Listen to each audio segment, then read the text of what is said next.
আলহামদুলিল্লাহ একটা অর্ডারের কাজ সম্পূর্ণ করতেছি, তো ভাবলাম ছোট করে একটা টিউটোরিয়াল আপনাদের সাথে শেয়ার করে দেই। এই ফোরটাকে আসলে কি বলে আমার আসলে মনে নেই, হয়তো ডালফোর বলা হয়ে থাকে। তো আমি বিভিন্ন পেজে দেখেছি তারা এই ফোরটা দেয়, আমিও কিছুদিন থেকে প্র্যাকটিস করতেছিলাম এই ফোরটা দেওয়ার। কয়েকবার প্র্যাকটিস করার পর যেই দেখতেছি আমার ফোরটা খুবই সুন্দর আসতেছে, ফিনিশিংটাও এটার খুব ভালো হয় এমনি কাঁথা স্টিচ উল্টা দেওয়ার থেকে। তো ভাবলাম এটা দিয়ে আমি আমার এবারে হুপারটা করি। তো আপনারাও দেখে নেন, ফোরটা খুবই সহজ, আপনারাও চাইলে করে নিতে পারেন।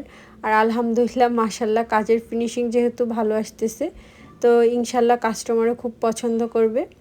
আর হচ্ছে ভিডিওতেই আমি দেখিয়ে দিচ্ছি কিভাবে সেলাইটা করতেছি, তো আপনারা ভিডিও দেখে নিলে খুব ইজিলি নিজেরাও করে নিতে পারবেন। So thank you.